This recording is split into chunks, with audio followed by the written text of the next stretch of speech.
orientation is locked. Hold on. Hello.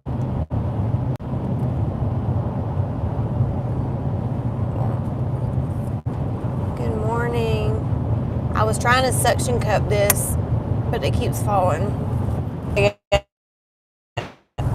I'm going to have to hold it. Hi. We're back.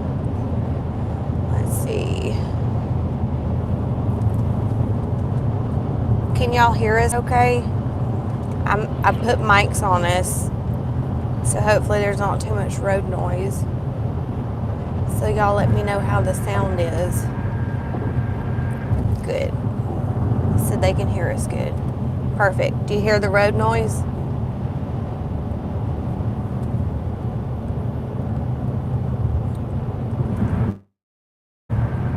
Oh, thank you.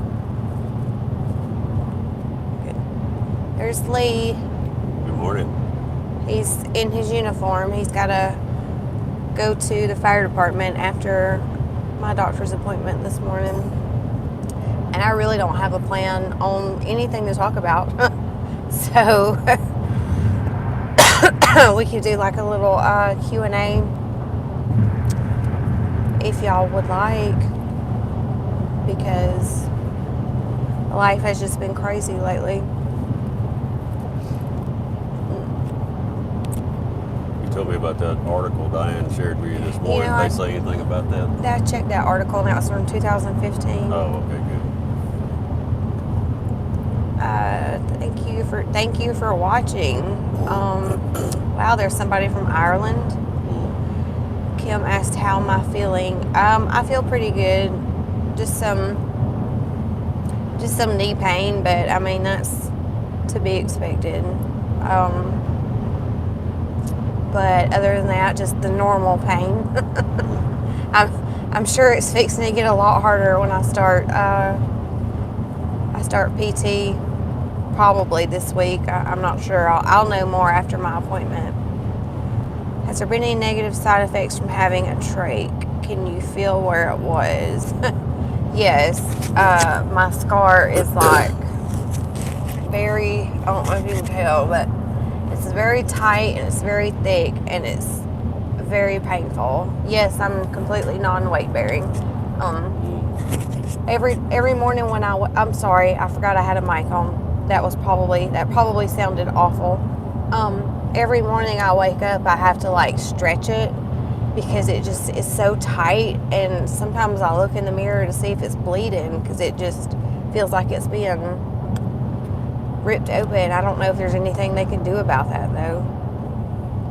I'm half here and half. Oh, hey Rachel, this is my London friend. Oh. Rachel, I showed Lee our exchange yesterday, and he was dying laughing. We kept, when you said you spit tea out of your nose, we kept imagining you saying that in a British accent, and we were dying laughing. It was hilarious. I'm so excited. Hey Lily from North Carolina. Let me scroll back and see if I missed anything. Any lung issues afterwards?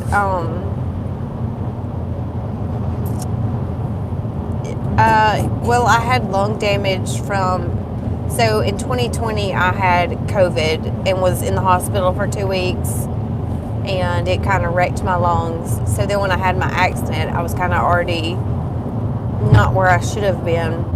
But so yeah, my lungs are not great. After COVID, a bunch of blood and vomit when I had my wreck. So yeah. Tea, very British too, yes. I've been curious from those who had trach if it was painful or any issues. Yeah, no problem. I'm an open book. Yes, tea is very British too. Here, everybody drinks sweet tea, and I'm an anomaly because I don't drink tea or coffee. It's either Coke Zero or Coke Zero. Occasionally some Gatorade, which is not the best, I know. Can I ask what your baseline pain level is now? I live at about like a 4. I would say that's my baseline, and that's my neck and my feet. Relation anymore, and they hurt a lot. But yeah, I would say my baseline now is a 4 between the neck and the feet. The knee is so far it hasn't been bad. It really has not been bad at all, but I have not started PT yet, so I'm not going to get too excited yet.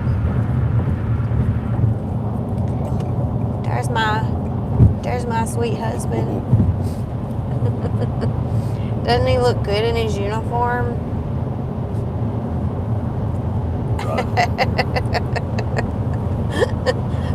I never get to see him in his uniform anymore because I always worked on that shift.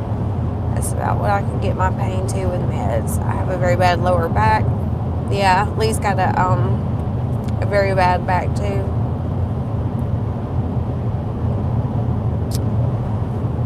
How many years have we been married? We have been married 5 years, but we've been together for 11. Yeah. So we've been together a long time. And we ain't going anywhere. There's somebody there's a couple people from Utah, North Carolina, Ireland, London. It's crazy. Rachel, can you understand everything we say? Or do you have to Mississippi? So I know Kim can understand us. Me and Rachel have been going back and forth with hey Karen, there's Georgia, Bama neighbor. Yes. Are you did you work in the ER? Wisconsin? Oh, but so Rachel and I have been going back and forth on, because she's British, on British words versus like Southern words. And so I taught her yesterday that we say flashers instead of your hazards or caution lights or emergency lights, and like we say blinker instead of turn signal or indicator. What's it? We call shopping carts buggies. We call hats toboggans or beanie, but a lot of people in the South call them toboggans. I didn't know till I was an adult that means a sled. What else? Thank you, Karen. What's another word? My sister-in-law was born and raised in West Hollywood, so we have a little bit of a language barrier sometimes. I'm in occupational therapy. Oh, okay. I'm flying home to Salt Lake from Vegas. Oh, nice. I want to go back somewhere I have never been, and I'm dying to go sometime. I want to go somewhere in the Pacific Northwest and just like an Airbnb. Excuse me. I really want to go Pacific Northwest. And of course, somewhere in Europe, because I've never been there. But I've been to New York City and loved it. Absolutely loved it. Would love to go back. Very different from our tiny little town. My name's actually Katie.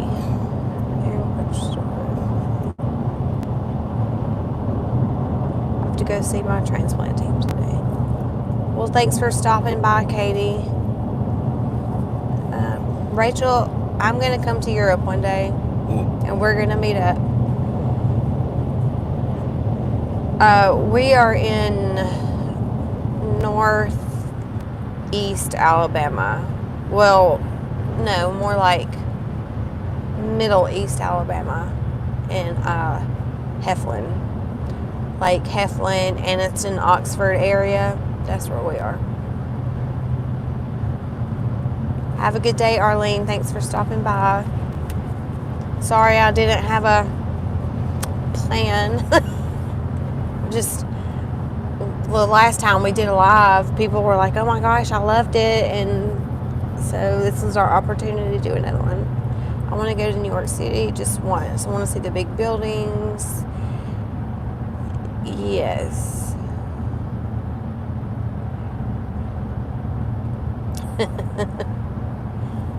Yeah, New York was really fun. The last day I was there, my sister-in-law went to brunch with somebody, and our hotel was near Times Square, and I went on the subway to the World Trade Center and bought Lee a shirt from Engine 10 from FDNY because he's a firefighter, and I navigated all the way back by myself, and I was so proud. I felt like an adult. What's your number one dream country / city in Europe?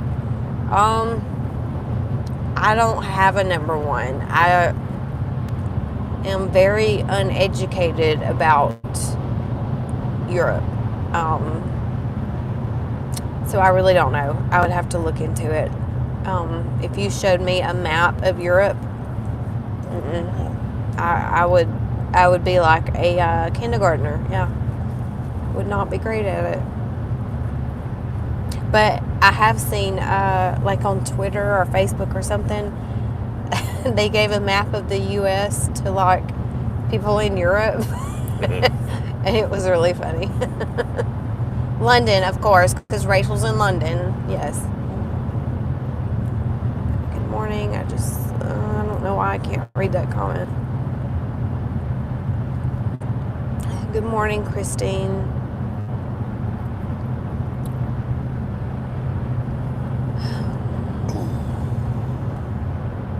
Happy holidays, Maria. Is there anything you want to talk about? I'm just navigating, baby. You about tired of going to all these doctor's appointments? Nope. You're not? No, I'm not. Like I told you before, it beats the alternative. Yeah. I'll do this from now on. I don't care. I just want to drive again. I hate not being able to drive. That's very frustrating. But even going to a doctor's appointment almost feels like a date for us. How's the book coming along? I'm not that far into it, but I mean, I'm not in a rush, but it's going well, I would say. I'm not going to get my hopes up too much because I'm sure once the editor gets a hold of it, they'll rip it apart. Because I'm not a writer. I've not been. I mean, I just had your basic college English classes, and then I went into the medical field, so I am by no means a writer. I just have a story to tell, and I'm just trying to tell it the best way I can. So, good morning. Oh, Woody's on here. Hey, Woody. We are going to UAB for my knee follow-up. My knee is it's doing pretty good. I'm non-weight bearing right now, so it's kind of hard to tell. It doesn't hurt too bad right now, but I'm sure when I start PT that it's not going to be fun. So, but I'm thankful it hasn't been that bad so far. Rachel said, I mean, if you're writing a book, that makes you a writer. It's good to see you on here, Woody. You didn't know that you were watching our stuff. There's Lee. Hey, bud. John Woody is a very old friend of ours. He and I, did you ever work with Woody? I worked alongside him a few times, but Woody was my paramedic instructor. Oh, so Woody was Lee's paramedic instructor, and I worked with him for years at a private ambulance service, so he has got a lot of stories to tell for sure. What are you doing now, Woody?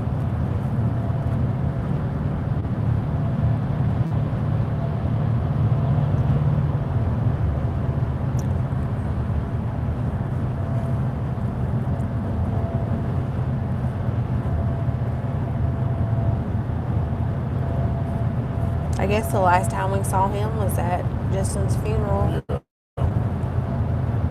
I'm like whispering like they can't hear me, but there's a mic on here. It's so funny. He's a supervisor at urgent care in Pell City. Oh, well, did we already pass Pell City? No, we're fixing to. Well, we are coming up on Pell City right now. Did it hurt when they took the halo off?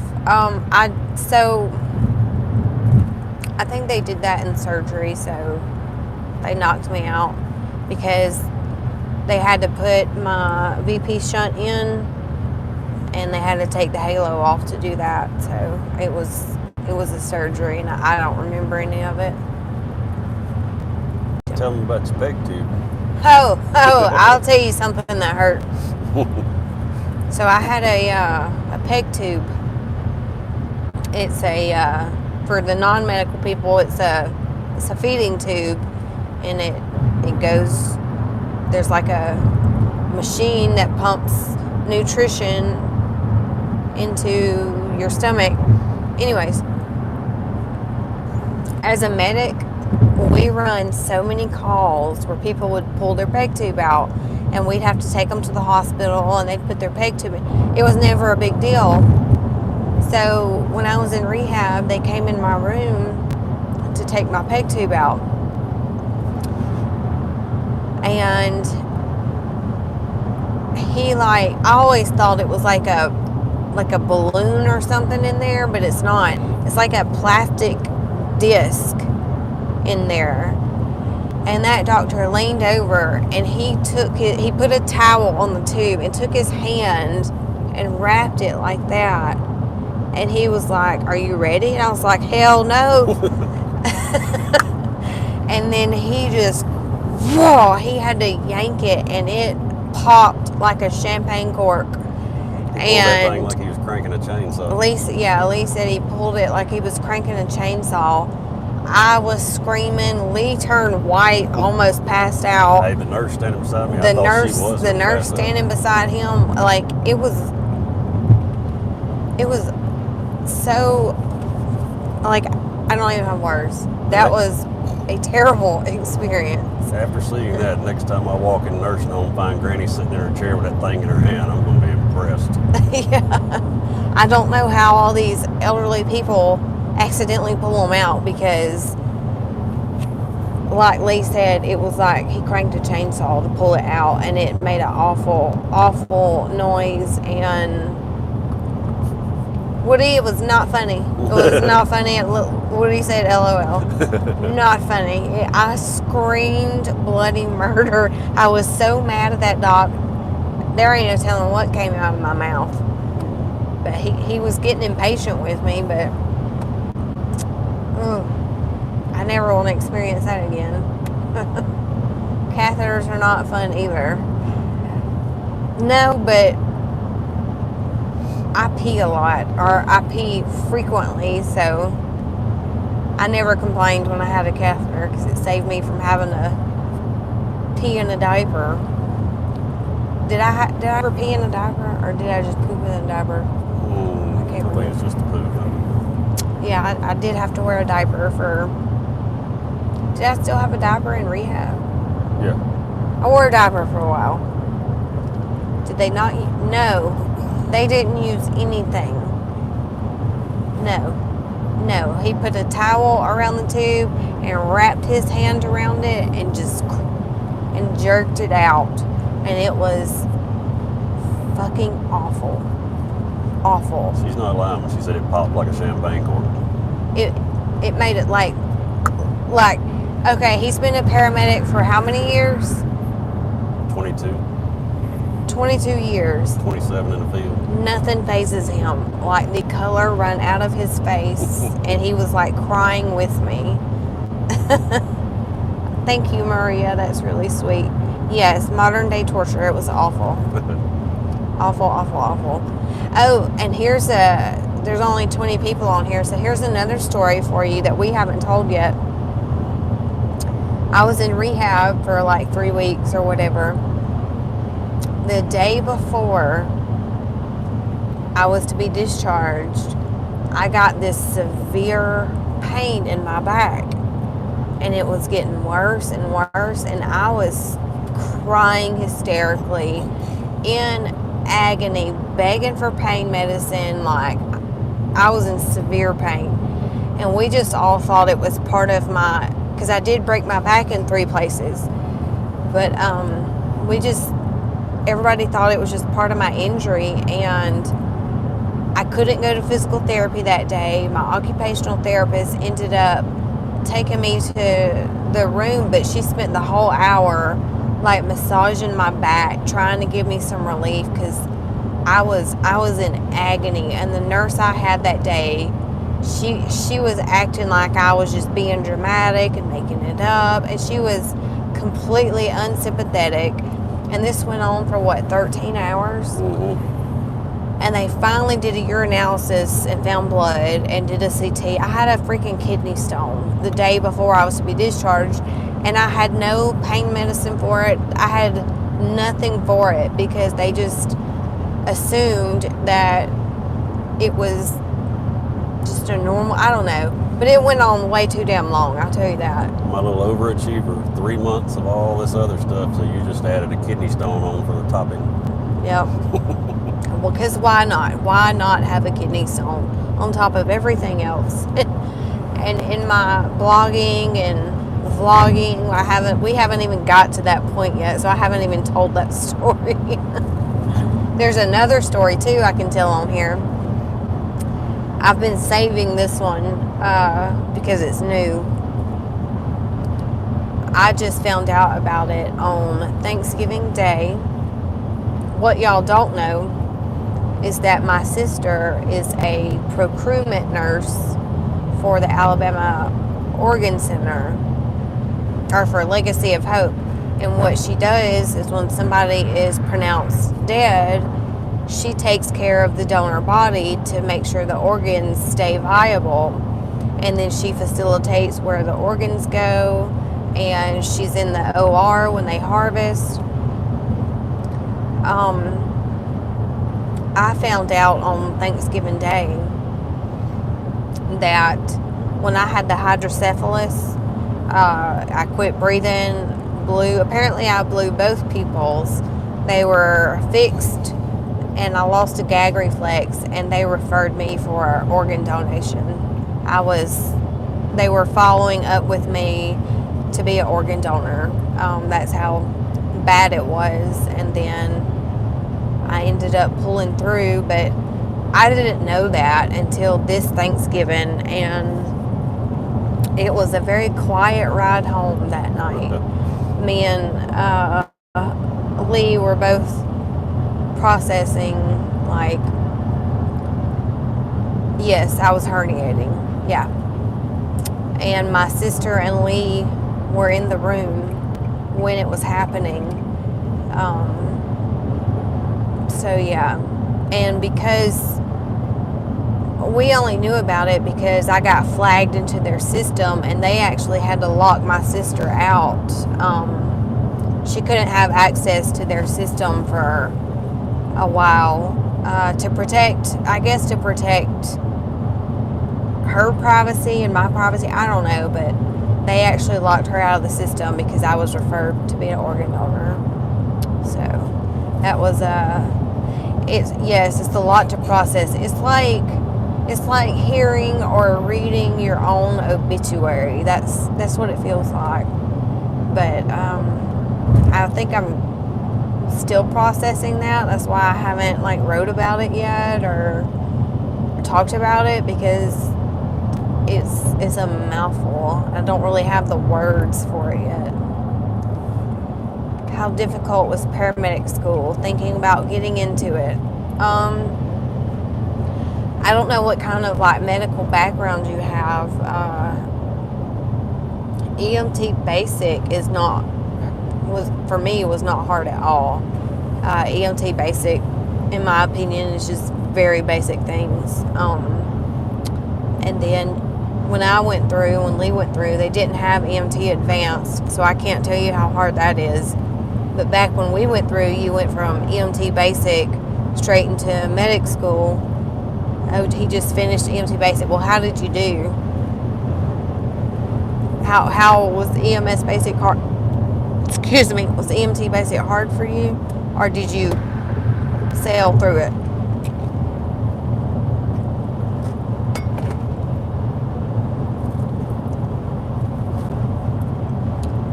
There's a lot of things that I learned after paramedic school when I went through critical care. Things that they teach you in paramedic school, but they don't really click. You don't really fully understand it. I did great. Then you'll do fine. If you want to do it and you did great in basic, then if you have a genuine interest in it and love it, then you should do fine. The hardest part is the pharmacology. For me, pharmacology was the hardest. And acid-base balance. Acid-base balance is big. Make sure you understand that. And, of course, 12 leads. And so for 12 leads, I recommend a website. It's called Life in the Fast Lane.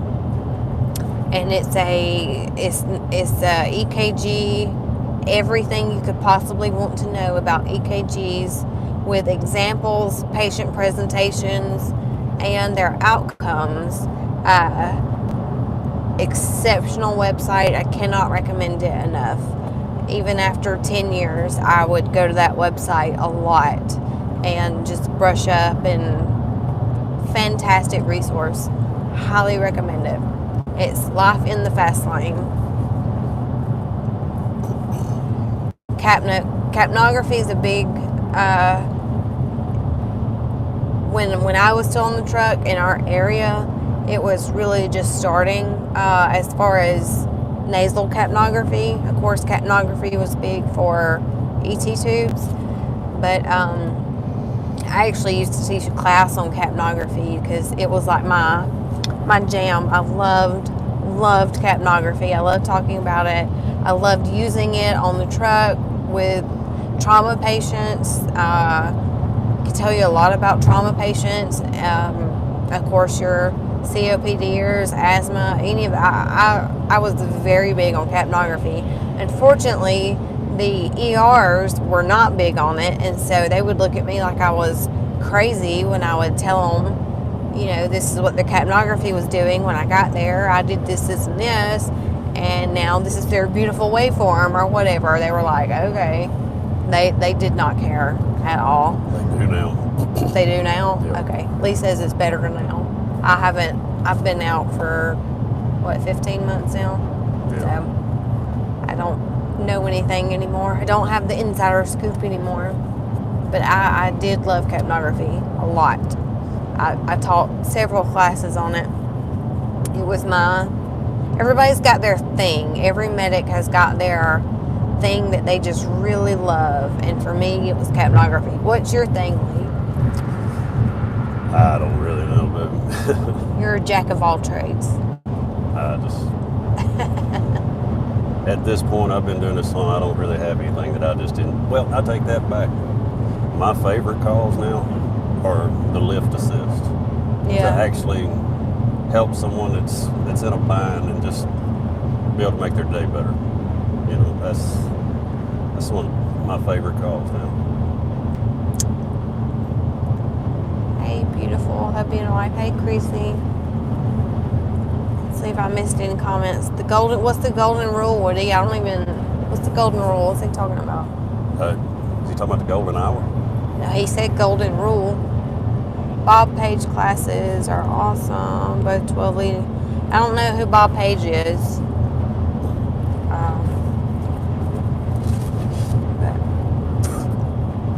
We don't know what acid base old school. Okay. Well, I guess I don't know what the golden. I do do know my acid-base balance, but I don't know what the golden rule you're referring to is. Treat the patient, not the monitor. That's amen. Don't thump on their chest if they're talking to you.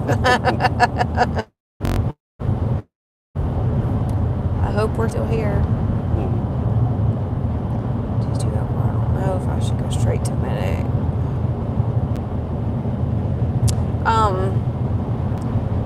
My advice would be, and you're going to get many different opinions. Bye, Woody. Thanks for stopping by. My personal opinion is that you should do EMT basic and then work on a truck for like a year. Work on an ALS truck. Get some ALS experience. Work with different medics. And then go through medic school. And when you do your rotations, I always tell students to ride with as many different medics as you can, even if you do it like in your free time as a ride along, because I learned so much doing that. Because you'll ride with a medic and you'll think, I really like the way they do this, or I really dislike the way they do this. And then you ride with another medic and you pick up the best traits from each medic, and you learn from their bad traits what you don't want to do, but you don't know unless you get that experience. That's just my opinion. I also don't think anybody under the age of 21 should be running ALS calls. That's just my daughter's 17, and I just can't imagine these kids on some of these calls, but they are, and I personally don't think that's a good idea. I think I was 26 or 27 when I got into it, because I stayed at home and raised my babies until they got in school. I was fortunate enough to do that. Let's see, what was his name? Johnny Hoot. Where are you at? Like what state?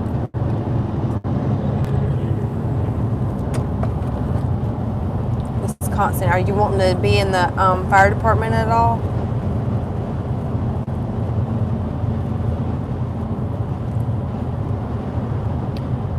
I don't know how things work in Wisconsin, but just my personal advice would be for longevity, and would go the fire department route. The fire department tends to take care of their people much better than a private ambulance service. Private ambulance services, because there's such a shortage right now and there's so many calls and not enough paramedics, they just want an ass in a seat, and quality medics, are kind of secondary to just having enough bodies. Whereas fire department, I would go to fire department route. You get that support, you get the brotherhood, you get taken care of, you get a retirement. EMS, private ambulance services, they just want to make that money, and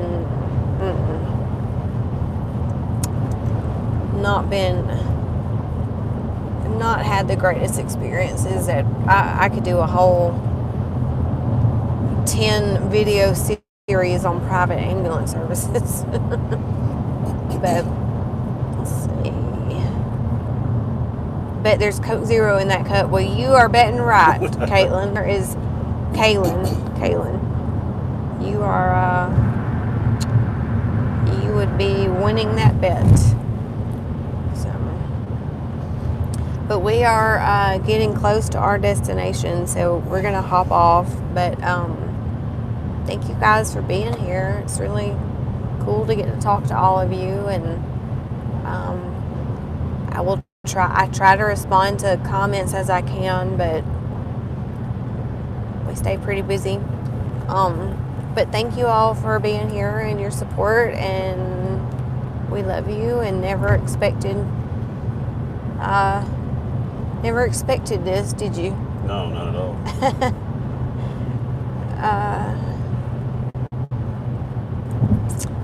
But I will update, like in the community section of our page, I'll update after our doctor's appointment and let y'all know how it goes. But bye, everybody. Bye, Rachel. Bye, Kim. See y'all later.